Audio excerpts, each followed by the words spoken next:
The quant plus YouTube channel में आपका स्वागत है। हम लोग एलसीएम एंड एचसीएफ का कंप्लीट पीवाईक्यू का सीरीज कर रहे हैं। इस चैप्टर का अभी तक टोटल 6 क्लास हो चुका है। आज का ये क्लास 7वां क्लास है। तो अगर आप पहले वाला वीडियो नहीं देखे हैं तो आप डिस्क्रिप्शन में जाके वो सारे वीडियो आप देख सकते हैं। तो चलिए स्टार्ट करते हैं। दो धनात्मक संख्याओं के लसप और मसप का गुणनफल 72 है। दोनों संख्याओं का अंतर 1 है। संख्याएं ज्ञात कीजिए। यहां पे आप जानते हैं फर्स्ट संख्या गुने सेकेंड संख्या इक्वल टू क्या होता है? LCM into HCF. तो अगर एलसीएम इंटू एचसीएफ दिया हुआ है तो इतना बराबर हम क्या समझ सकते हैं कि दोनों संख्याओं का गुणनफल दिया गया है। तो यहां पे दिया है दो धनात्मक संख्याओं के लसप और मसप का गुणनफल 72 है, यानी कि ये आपका 72 दिया हुआ है। तो इसका मतलब क्या है? ये भी 72 है आपका। इसका मतलब संख्या आपका ऐसा होना चाहिए जिसको गुना करने पे 72 आ जाएगा। तो आप ऑप्शन में अगर देखेंगे तो देखिए आपका एक ही ऑप्शन उस तरह का है जिसको मल्टीप्लाई करेंगे तो 72 आएगा। 8 9 72, यानी ऑप्शन ए, और किसी में भी आपका नहीं आ रहा है। इसका मतलब आपको इस प्रश्न को ऑप्शन से ही करना था। ठीक है, चलिए अगला क्वेश्चन देखते हैं क्या है। दो धनात्मक संख्याओं के लघुत्तम समापवर्तक और महत्तम समापवर्तक का गुणनफल 28 है और उनका अंतर 3 है। संख्याएं ज्ञात कीजिए।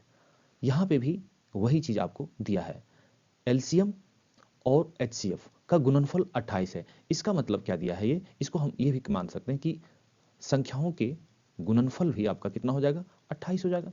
ठीक है, तो अब हम ऑप्शन में देखते हैं कि दो संख्याओं का गुणनफल 28 किसका है? वही संख्या हो जाएगा और वही हमसे पूछा जा रहा है। तो देखेंगे, ये देखिए यहाँ पे 5 को 3 से गुना करने पे 15 आ रहा है, तो ये आपका ऑप्शन, ये आंसर नहीं होगा। 7 पचे 35, ये भी आपका आंसर नहीं होगा। 4 सत्ते 28, ये आपका ऑप्शन हो जाएगा। 6 पचे 30, ये नहीं होगा। तो आपको इस तरह के क्वेश्चन को ऑप्शन से ही करना है। ठीक है, चलिए अगला क्वेश्चन देखते हैं क्या है। दो संख्याओं का एलसीएम 315 है और उनका एचसीएफ 21 है और संख्याओं का अंतर 42 है। संख्याओं का योग ज्ञात कीजिए। अब यहाँ पे आपका एचसीएफ दिया हुआ है, एचसीएफ 21 है, तो पहली संख्या क्या हो जाएगी हमारा? 21 और ए हो जाएगा, और दूसरी संख्या क्या हो जाएगी हमारी? 21 बी। ठीक है, LCM equal to HCF into संख्याओं का अनुपात, यानी जो को प्राइम बचता है लास्ट में कॉमन लेने के बाद, वो यानी ए इंटू बी। तो यहां पे देखिए आपका दिया हुआ है, क्या दिया हुआ है? ये आपका 315 दिया हुआ है, इक्वल टू एचसीएफ कितना है? 21, और ए और बी आपका नहीं दिया हुआ है। अब यहाँ पे इसको हम सॉल्व करेंगे तो ये आपका कितना बार में? 15 बार में आपका ये खत्म हो जाएगा। ठीक है, तो ए इंटू बी आपका क्या आया है? 15 आया है। इसका मतलब क्या है कि ए और बी को गुना करने पे 15 आएगा और ए माइनस बी करने पे 2 आएगा। तो ऐसी संख्या कौन सी है? आप इसको अगर गुणनखंड करेंगे 15 को, तो यहाँ पे देखिए 5 गुने ये 3 होगा। इसका मतलब क्या है कि ए हमारा 5 होगा और बी 3 होगा, और ये यहाँ पे भी सेटिस्फाई कर रहा है। अगर 5 में 3 हम घटाएंगे तो 2 आ रहा है। इसका मतलब ए कितना है? 5, और बी कितना है? 3। तो अब मैं संख्या निकाल सकता हूं। तो संख्याओं का योग हमसे पूछा जा रहा है, तो संख्याओं का योग कितना हो जाएगा? इसको और इसको योग करेंगे तो ये कितना हो जाएगा? 21 और a प्लस बी हो जाएगा। ठीक है, इसको जोड़ेंगे तो ये प्लस बी हमारा कितना है? यहाँ पे 8 है। देखिए 5 और 3 को ऐड करेंगे तो यहाँ पे 8 हो जाएगा। अब इसको यहाँ पे गुना करेंगे तो 8 से 1 को गुना करेंगे तो 8 हो जाएगा, 8 को 2 से गुना करेंगे तो 16 हो जाएगा, यानी 168 आपका आंसर हो जाएगा। ठीक है, चलिए अगला क्वेश्चन देखते हैं क्या है। वह संख्या ज्ञात कीजिए जिसे 510 और 270 में से घटाने पर प्राप्त संख्याओं का महत्तम समापवर्तक 24 प्राप्त हो। प्रश्न में यह पूछा जा रहा है कि दो संख्या है, एक है 510 और दूसरी है 270। अब इसमें से आपको संख्या को घटाना है और इसमें से भी सेम संख्या को घटाना है। तो जो यहाँ पे जो उत्तर हमारा आएगा, ठीक है, यहाँ पे जो आएगा उसका एचसीएफ निकालेंगे तो 24 आना चाहिए। ठीक है, तो वो क्या होगा? अब आप जानते हैं जो भी यहाँ पे संख्या होगा उसका HCF निकालेंगे तो 24 आएगा। तो अगर इसको इससे हम डिवाइड करेंगे तो ये पूरी तरह से कट जाएगा, ये भी आपका पूरी तरह से कट जाएगा। ठीक है, इसका मतलब क्या है कि 510 में से उस चीज को हमको घटाने का कहा जा रहा है, हमसे कहा जा रहा है 510 में से उस संख्या को घटाने के लिए हमसे कहा जा रहा है जो 24 से भाग करने पे शेषफल बच रहा है। ठीक है, इसका मतलब क्या है कि 24 से इसको भाग करेंगे तो जो हमारा बच जा रहा है शेषफल जो बचेगा उसे माइनस कर देंगे, तो जो संख्या यहाँ पे आएगी वो पूरी तरह से कट जाएगी। तो कुछ नहीं करना है इसमें, 510 या 270 आप कुछ भी उठा सकते हैं, इसको आपको भाग देना है। भाग देंगे तो ये आपका देखिए 2 बार में लगेगा, सॉरी यहाँ पे 24 है, 2 बार में ये हो जाएगा आपका 48, और ये यहाँ पे कितना 3 0, यहाँ पे ये कितना बार में लग जाएगा फिर, यानी एक बार में 24, यानी कि 6 आपको घटाना पड़ेगा इसमें। अगर यहाँ पे 6 हम घटा देंगे तो यहाँ पे कितना आ जाएगा, ये 504 आ जाएगा। अब 504 को इससे हम भाग करेंगे तो ये पूरी तरह से कट जाएगा। इसी तरह 270 को भी यहाँ पे आपको एग्जाम में ये नहीं करना है, लेकिन यहाँ पे मैं करके दिखाता हूँ आपको। 270 को अगर भाग करते हैं 24 से तो यहाँ पे देखिए एक बार में आपका 24, और यहाँ पे सेम देखिए 30, यानी कि फिर एक बार में 24, यहाँ पे 6, यानी इसमें कुछ नहीं करना था आपको, बस 24 से इसको घटाना था, और सॉरी 24 से 510 को या 270 को, तो जो छोटी संख्या है उसको ही आप भाग कीजिए। 270 को आपको भाग करना था, जो रिमाइंडर आता उसे आप आंसर टिक करके आपको आगे निकलना था। बस आपको एग्जाम में इतना ही करना था। चलिए अगला क्वेश्चन देखते हैं क्या है। अब यहां से मिसलेनियस टाइप का कुछ क्वेश्चन है, चलिए उसको भी देख लेते हैं। 36 और 144 के मौसों के आधे का मान क्या होगा। 36 और 144 का आपको क्या करना है, मौसों पे ज्ञात करना है और उसको आधा करना है, जो आधा आएगा वही आपका उत्तर हो जाएगा। तो इसका मौसम हमको निकालने के लिए 4 से अगर इसे गुना करेंगे तो 144 आपका आ रहा है। इसका मतलब क्या है, 36 इसका HCF हो जाएगा, और प्रश्न में पूछा जा रहा है HCF का हाफ करना है आपको, तो 36 का हाफ करेंगे तो 18 आएगा, ये आपका उत्तर हो जाएगा। चलिए अगला क्वेश्चन देखते हैं क्या है। दो संख्याओं का लघुत्तम समापवर्तक 416 और महत्तम समापवर्तक 2 है तथा इन संख्याओं का अनुपात 13:16 है। इन दोनों में से बड़ी संख्या ज्ञात कीजिए। आप पहले वाले क्लास में देख चुके हैं कि अगर किसी भी संख्या का HCF दिया हुआ है, ठीक है, किन्हीं भी दो संख्याओं का HCF दिया हुआ है और उसका अनुपात भी दिया हुआ है, ठीक है, अनुपात भी आपका दिया हुआ है, ठीक है, तो HCF से पहले वाले अनुपात को गुना करने पे पहली संख्या आ जाता है और दूसरे वाले अनुपात से गुना करने पे दूसरी संख्या निकल के आ जाता है। तो यहाँ पे हमें एलसीएम पे बिल्कुल ध्यान नहीं देना है, यानी कि HCF को अगर पहली वाली संख्या से गुना करेंगे तो फर्स्ट संख्या और दूसरी वाली से गुना करेंगे तो दूसरी संख्या, और हमसे पूछा जा रहा है जो बड़ी संख्या है वो आपको बताना है। तो 2 से हमें गुना करना है, तो 13 से गुना करेंगे तो बड़ा आएगा कि 16 से गुना करेंगे तो बड़ा आएगा, तो 16 से आप गुना करेंगे तो बड़ा आएगा, तो 16 दूना 32, आपका उत्तर सी हो जाएगा। चलिए अगला क्वेश्चन देखते हैं क्या है। दो सहमूल संख्याओं x और y का लघुत्तम समापवर्तक क्या है। अब यहाँ पे आपको समझना है ये सहमूल संख्या क्या होता है, ठीक है। सहमूल इंग्लिश में इसे को प्राइम कहते हैं, ठीक है, को प्राइम या सहमूल उन संख्याओं को कह सकते हैं जिसमें कुछ कॉमन ना हो, ठीक है, जिसमें सिर्फ एक कॉमन आ सकता है, एक के अलावे कुछ भी कॉमन नहीं आ सकता है। जैसे 7 और 10, इसमें कुछ कॉमन आपका नहीं आ रहा है, तो ये आपका को प्राइम नंबर या सहमूल हिंदी में कहेंगे। लेकिन अगर 5 और 10 को लेते हैं तो यहाँ पे आप देख सकते हैं 5 कॉमन आ रहा है, तो ये आपका प्राइम नंबर, सॉरी को प्राइम नंबर नहीं है, ठीक है। और आप जानते हैं यहाँ पे अगर 7 और 10 का आपसे लघुत्तम समापवर्तक पूछा जाए तो आप इसको कैसे करते हैं, सीधा आप गुना कर देते हैं, क्योंकि इसके बीच कुछ कॉमन नहीं आ रहा है।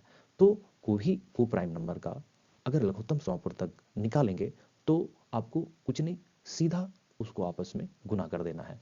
तो यहाँ पे आपसे कहा जा रहा है कि दो सहमूल संख्याओं x और y है और उसका आपको लघुत्तम समापवर्तक निकालना है। तो हमें पता है कि सहमूल संख्याओं का लघुत्तम समापवर्तक जो संख्या है दी हुई है उसे आपस में गुना कर देंगे, वही आपका लघुत्तम समापवर्तक होता है। तो x और y को गुना करने पे xy आएगा, तो आपका उत्तर xy हो जाएगा। चलिए अगला क्वेश्चन देखते हैं क्या है। वह न्यूनतम संख्या क्या है जिसे 15 और 20 से विभाजित किए जाने पर प्रत्येक स्थिति में शेषफल 9 रहता है। ठीक है, यानी यहाँ पे 15 और 20 का एलसीएम आपको निकालना है। तो एलसीएम कैसे निकालते हैं? बड़ी संख्या मुझे लेना है, आपको ऐसा मल्टीपल देखना है जो बची हुई संख्या है उससे अगर भाग करें तो पूरी तरह से भाग लग जाए। तो यहाँ पे 20 से हम 20 का मल्टीपल देखेंगे तो 20 दूना 40, अब 40 15 से डिवाइड नहीं होगा। अगला देखेंगे 60, 60 15 से डिवाइड हो जा रहा है, तो आपका 60 जो है इसका एलसीएम हो जाएगा। ठीक है, अब कह रहा है कि 9 शेषफल बचना चाहिए, तो इसमें हम क्या करेंगे, 9 को ऐड कर देंगे, तो ये आपका उत्तर हो जाएगा। चलिए अगला क्वेश्चन देखते हैं क्या है। सबसे बड़ी संभावित लंबाई ज्ञात कीजिए जो 2 metre 76 centimetre, 5 metre 52 centimetre, 11 metre 96 centimetre की लंबाई को पूरा पूरा मापने के लिए उपयोग में लाया जा सके। यहां पे आपसे क्या पूछा जा रहा है? एचसीएफ पूछा जा रहा है। ठीक है, ये कैसे आपको पता चलेगा कि भाई एचसीएफ पूछा जा रहा है कि एलसीएम पूछा जा रहा है? तो जो दी गई संख्या है, ठीक है, लंबाई रहे या कुछ भी रहे, जो दी गई संख्या है उसको पूरी तरह से मापने के लिए मापने के लिए आपसे कहा जा रहा है। इसका मतलब है कि आपसे एचसीएफ पूछा जा रहा है। मापने का मतलब क्या हुआ कि यहाँ पे देखिए क्या है, 2 मीटर 76 सेंटीमीटर है, तो इसको सिर्फ सेंटीमीटर में लेते हैं। 1 मीटर बराबर 100 सेंटीमीटर, तो 276 सेंटीमीटर हो जाएगा, ये 552 सेंटीमीटर हो जाएगा, और 1196 सेंटीमीटर।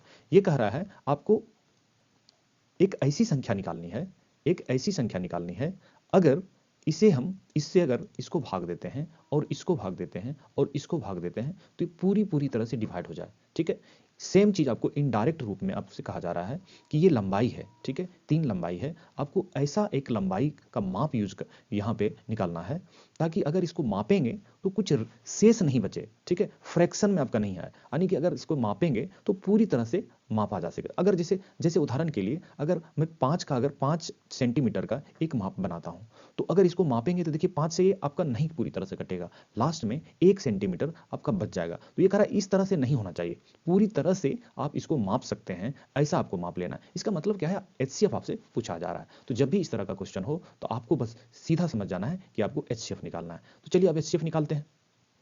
अब हम एचसीएफ निकालने के लिए कौन सा मेथड का यूज करेंगे? यहाँ पे आप जानते हैं अगर बड़ी संख्या है तो डिफरेंस मेथड का यूज करते हैं। तो इसका और इसका डिफरेंस करेंगे और इसका डिफरेंस करेंगे तो किसका कम डिफरेंस आएगा? इसका आएगा, है ना। ये छोटी संख्या है, इसका आएगा, तो कितना आएगा? ये 12 में 6, यहाँ पे 6 आएगा, यहाँ पे 4, 14 में 7 तो 7, यहाँ पे 4 में 2 गया 2, यानी 276 आया। तो इसका मतलब क्या हुआ कि ये 276 जो डिफरेंस आया है, या तो ये एचसीएफ होगा या तो इसका फैक्टर कोई एचसीएफ होगा। ठीक है, तो 276 देखिए आपका आंसर तो है ही नहीं, तो 276 आपका उत्तर नहीं हो सकता है, यानी इसी का फैक्टर कोई आपका उत्तर होगा। तो आपको इसको फिर से फैक्टर करना है। फैक्टर करेंगे तो ये कितना बार में जाएगा? अगर 2 से अगर इसे हम भाग करते हैं तो 2 एका 2, ठीक है, 2 तिया 6 और 2 अठी 16, 138। अब यहाँ पे देखिए क्या 138 है आपका उत्तर में? नहीं है, तो फिर से इसको गुणनखंड करेंगे हम 276 को। तो 276 देखिए अब कितना बार में जाएगा? 2 से तो चला गया, अब 3 से चेक करते हैं, 6 2 8, 8 7 15, 3 से भी जाएगा ये। अब यहाँ पे कितना बार में? 3 9 27 और 3 दूना 6, यानी देखिए 92, यानी 92 आपका यहाँ पे इसमें ऑप्शन में है। इसका मतलब क्या है? 92 आपका आंसर होगा। ठीक है, तो इस तरह से आपको एग्जाम में करना है। चलिए अगला क्वेश्चन देखते हैं क्या है। 4 अंकों वाली वह बड़ी से बड़ी संख्या ज्ञात कीजिए जिसे 7 11 13 से विभाजित करने पर प्रत्येक स्थिति में शेषफल 4 प्राप्त हो। अब यहाँ पे देखिए आपसे क्या पूछा जा रहा है? एलसीएम पूछा जा रहा है। ठीक है, आपको पता होगा कि दी गई संख्या से विभाजित होने वाली संख्या आपसे पूछा जाएगा तो आपको एलसीएम निकालना है, लेकिन एलसीएम जो निकलेगा उसमें हमें 4 ऐड करना पड़ेगा। ठीक है, तो 7 11 और 13 का एलसीएम निकालेंगे, कितना आएगा? देखिए ये आपका क्या है? प्राइम नंबर, आपस में कुछ कॉमन नहीं आ रहा है, तो एलसीएम इसका कितना हो जाएगा? इसको गुना करना पड़ेगा। अब देखिए हमें उत्तर लाना है, ठीक है, और ये गुना करने के बाद 4 ऐड करना है, तो हम यहाँ पे पूरा गुना नहीं करेंगे। अब 7 को एक यूनिट डिजिट इसका निकालेंगे, 7 एका 7, 7 तिया 21, यानी लास्ट का कितना आया? 1, और आपको 4 ऐड भी करना है, 4 यहाँ पे ऐड करेंगे तो आपका कितना यूनिट डिजिट आएगा? 5। अब यहाँ पे देखिए एक ही ऑप्शन में आपका 5 है, तो बस इसी तरह से आपको एग्जाम में समय बचाना है। चलिए अगला क्वेश्चन देखते हैं क्या है। एक प्राकृत संख्या को जब 4 5 6 या 7 से विभाजित किया जाता है तो प्रत्येक दशा में शेष 3 बचता है, ऐसी सबसे छोटी संख्या क्या होगी। यानी यहाँ भी आपसे एलसीएम पूछा जा रहा है, दी गई संख्या से विभाजित होने वाली संख्या आपको निकालना है। तो यहाँ पे आपको 4, 5, 6 और 7 का एलसीएम निकालना है और उसमें 3 ऐड करना है। तो यहाँ भी आप देख सकते हैं इसके बीच देखिए कॉमन आ रहा है कि हाँ 4 और 6 में कॉमन आ रहा है, तो डायरेक्ट इसको गुना नहीं कर सकते हैं। तो क्या करेंगे, जो सबसे बड़ी संख्या है हम पहले ले लेते हैं, 7 हो गया, ठीक है।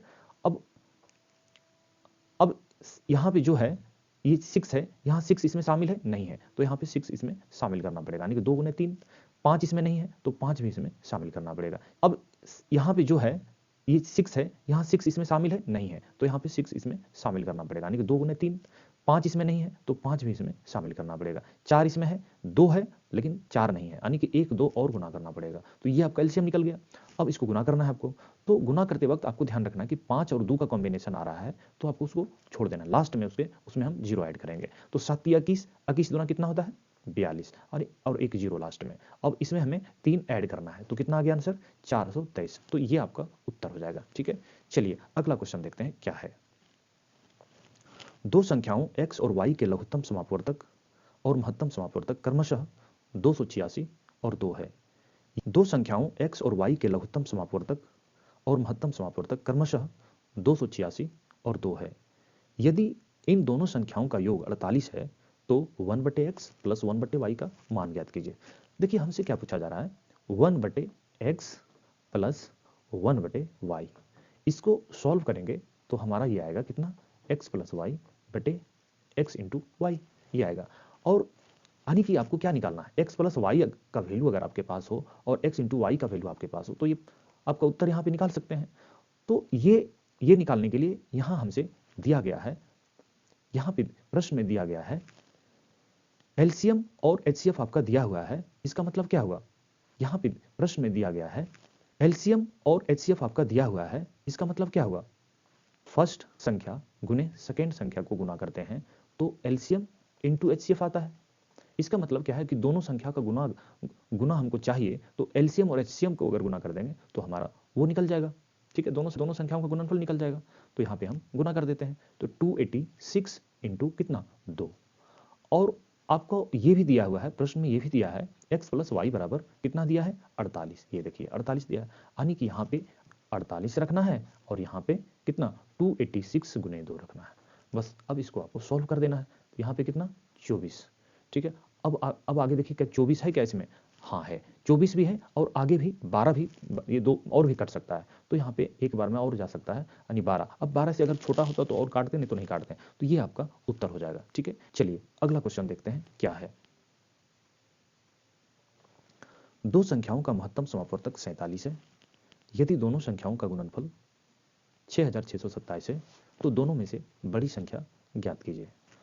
दो संख्याओं का महत्तम समापवर्तक 47 दिया हुआ है, ठीक है। एचसीएफ आपका दिया हुआ है कितना 47। यदि इन दोनों संख्याओं का गुणनफल, ठीक है, एचसीएफ 47 दिया हुआ है तो दो संख्या को हम क्या मान सकते हैं 47A और 47B। इसका गुणनफल आपका दिया हुआ है कितना 6627। अब यहां से हम A इंटू बी निकाल सकते हैं। 47 से इसको भाग करेंगे तो कितना 47 को एक बार में यहाँ पे जाएगा, यहाँ पे आपका बच जाएगा 3 और 16 19 192, ठीक है, 192 बच रहा है। और 47 से कितना बार में जाएगा 4 चक 16 4 बार में, ठीक है, 4 बार में कितना जाएगा, ये 4 बार में करेंगे तो 4 7 चक 28, 7 चक 28 और 4 चक 16 और 2 18, यानी अब यहाँ पे कितना बच जाएगा आपका, यहाँ पे 4 बचेगा, ठीक है, यानी 47, यानी एक बार में, यानी 141 बार में लगा, फिर 47 से ये का कट जाएगा, ठीक है, 47 से काटेंगे पे 3 बार में आपका ये कट जाएगा, ठीक है, यानी A इंटू बी बराबर 3 आया। अब यहाँ पे क्या कहा जा रहा है, तो दोनों में से बड़ी संख्या क्या होगी।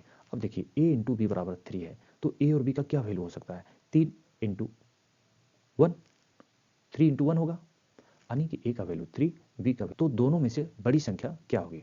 अब देखिए A इंटू बी बराबर 3 है तो A और B का क्या वैल्यू हो सकता है 3 इंटू 1 होगा, A का वैल्यू 3 आया, B का वैल्यू 1 आया। अब बड़ी संख्या चाहिए मुझे, तो A को गुना करना पड़ेगा 47 से, ठीक है, ये हमारी संख्या है एक, ये हमारी एक संख्या है, तो ए और बी जो भी है बड़ी है उसको गुना कर देंगे तो बड़ी संख्या आएगा। तो बड़ी हमारा 3 है, तो 3 को यहाँ से गुना कर देंगे, तो ये कितना, जब अगर 3 से गुना करेंगे तो ये हो जाएगा 7 × 21 और 4 × 12 और 2 14, यानी 141 इसका आंसर हो जाएगा।